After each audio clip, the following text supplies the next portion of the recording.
स्वामी विवेकानंद यहाँ पर एक कहानी के माध्यम से कहते हैं कि एक तरुण सन्यासी किसी वन में गया। वहां उसने दीर्घ काल तक ध्यान, भजन तथा योगाभ्यास किया। अनेक वर्षों की कठिन तपस्या के बाद एक दिन जब वह वृक्ष के नीचे बैठा था तो उसके ऊपर वृक्ष से कुछ सूखी पत्तियां आ गिरी। उसने ऊपर निगाह उठाई तो देखा कि एक कौवा और एक बगुला पेड़ पर लड़ रहे हैं।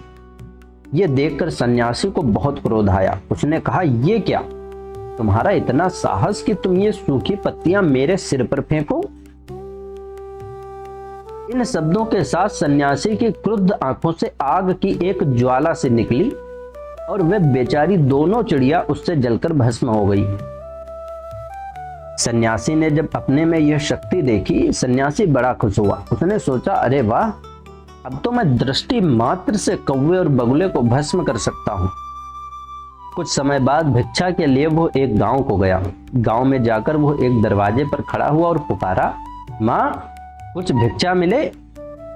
भीतर से आवाज आई, थोड़ा रुको मेरे बेटे। सन्यासी ने मन में सोचा, अरे दुष्टा, तेरा इतना साहस कि तू मुझसे प्रतीक्षा करवाए, अब भी तू मेरी शक्ति नहीं जानती। सन्यासी ऐसा सोच रहा था कि भीतर से फिर एक आवाज आई, बेटा, अपने को इतना बड़ा मत समझ। यहां ना तो कोई कौवा है और ना बगुला जिसको तुम अपनी आंखों से देखकर भस्म कर दोगे। यह सुनकर सन्यासी को बड़ा आश्चर्य हुआ। बहुत देर तक खड़े रहने के बाद अंत में घर में से एक स्त्री निकली और उसे देखकर सन्यासी उसकी चरणों पर गिर पड़ा और बोला, माँ, तुम्हें यह सब कैसे मालूम हुआ? स्त्री ने उत्तर दिया, बेटा, ना तो मैं तुम्हारा योग जानती हूँ और ना तुम्हारी तपस्या। मैं तो एक साधारण स्त्री हूँ। मैंने तुम्हें थोड़ी देर इसलिए रोका था कि मेरे पति देव बीमार हैं और मैं उनकी सेवा शुश्रूषा में संलग्न थी, क्योंकि यही मेरा कर्तव्य है। सारे जीवन भर मैं इसी बात का यत्न करती रही हूँ कि अपना कर्तव्य पूर्ण रूप से कैसे निभाऊं। जब मैं अविवाहित थी तब मैंने अपने माता पिता के प्रति कन्या का कर्तव्य किया, और जब मेरा विवाह हो गया तो मैं अपने पति देव के प्रति पत्नी का कर्तव्य करती हूँ। बस यही मेरा योगाभ्यास है। अपना कर्तव्य करते रहने से मेरे दिव्य चक्षु खुल गए, जिससे मैंने तुम्हारे विचारों को जान लिया और मुझे इस बात का भी पता चल गया कि तुमने वन में क्या किया है।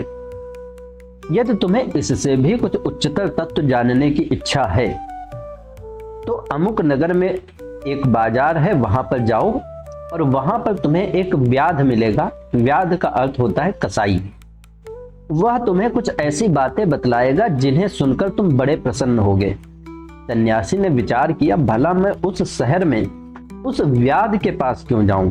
परंतु उसने अभी जो घटना देखी उसे सोचकर उसकी आंखें कुछ खुल गई थी, इसलिए वो शहर को गया। जब वो शहर के नजदीक आया तो उसने दूर से एक बड़े मोटे व्याध अर्थात कसाई को बाजार में बैठे हुए और बड़े बड़े छुरों से मांस काटते हुए देखा। वो लोगों से अपना सौदा कर रहा था। सन्यासी ने मन ही मन में सोचा, हरे हरे, क्या ये वही व्यक्ति है जिससे मुझे शिक्षा मिलेगी? दिखता तो ये शैतान का अवतार है। इतने में व्याध ने सन्यासी की ओर देखा और कहा, महाराज, क्या उस स्त्री ने आपको मेरे पास भेजा है? कृपया बैठ जाइए, मैं जरा अपना काम समाप्त कर लूं। सन्यासी ने सोचा, यहां मुझे क्या ही मिलेगा। खैर, वो बैठ गया। इधर व्याध अर्थात कसाई अपना काम लगातार करता रहा, और जब वह अपना काम पूरा कर चुका तो उसने अपने रुपए पैसे समेटे और सन्यासी ने कहा, चलिए महाराज, घर चलते हैं। घर पहुंचकर व्याध ने उन्हें आसन दिया और कहा, आप यहां थोड़ा ठहरिए। व्याध अपने घर में चला गया। उसने अपने वृद्ध माता पिता को स्नान कराया, उन्हें भोजन कराया और उन्हें प्रसन्न करने के लिए जो कुछ कर सकता था उसने किया। उसके बाद वो सन्यासी के पास आया और कहा, महाराज, आप मेरे पास आए हैं, अब बताइए मैं आपकी क्या सेवा कर सकता हूं? सन्यासी ने उससे आत्मा और परमात्मा के संबंध में कुछ प्रश्न किए और उनके उत्तर में व्याध ने जो उसे उपदेश दिया वही महाभारत में आज व्याध गीता के नाम से प्रसिद्ध है। व्याद गीता में हमें वेदांत दर्शन की बहुत उच्च बातें मिलती हैं।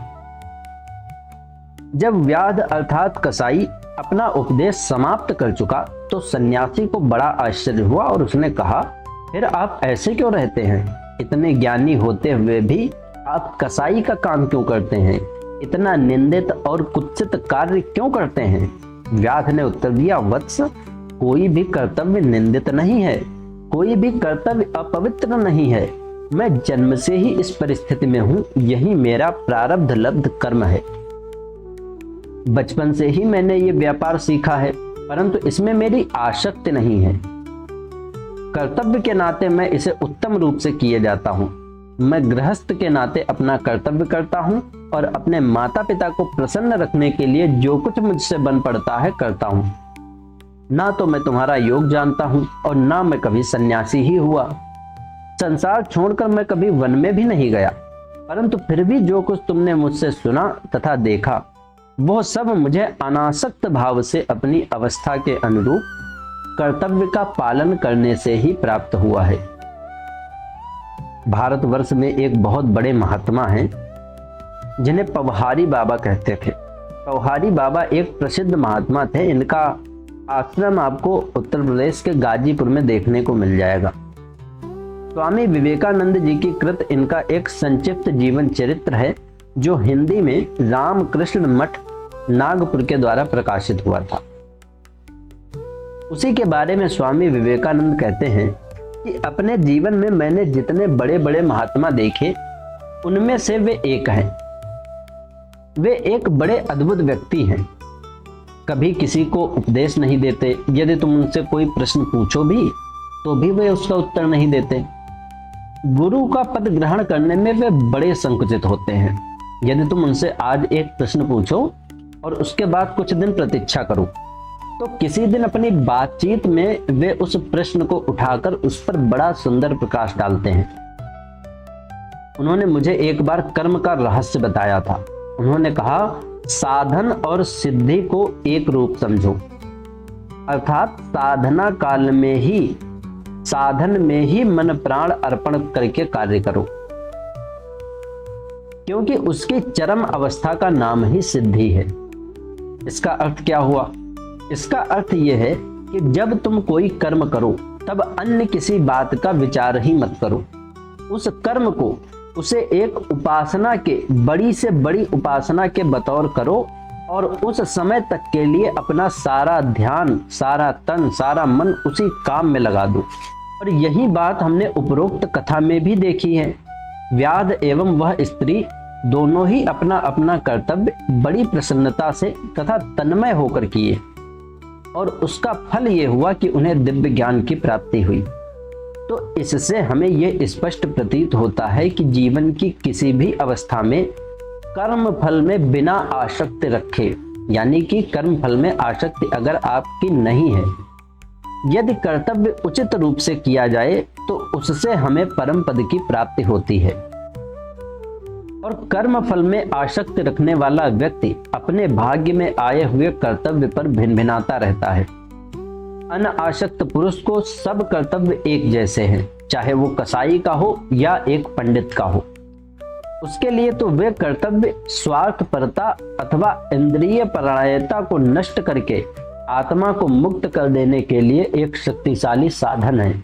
हम अपने कर्तव्य पर जो भिनभिनाते हैं उसका कारण यह है कि हम सब अपने को बहुत कुछ समझते हैं और अपने को बहुत योग्य समझते हैं, यद्यपि हम वैसे हैं नहीं।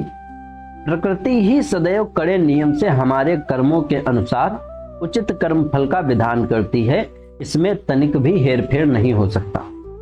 इसलिए अपनी ओर से हम चाहें भी तो किसी कर्तव्य को स्वीकार करने के लिए भले ही अनिच्छुक हों, फिर भी वास्तव में हमारे कर्म फल के अनुसार ही हमारे जो कर्तव्य हैं वो निर्दिष्ट होते हैं। हमेशा याद रखो कि स्पर्धा से ईर्ष्या उत्पन्न होती है और उससे हृदय की कोमलता नष्ट हो जाती है। असंतुष्ट तथा तकरारी पुरुष के लिए सभी कर्तव्य नीरस होते हैं। उसे तो कभी भी किसी चीज से संतोष नहीं होता है और फलस्वरूप उसका जीवन दूभर हो उठना और असफल हो जाना स्वाभाविक है।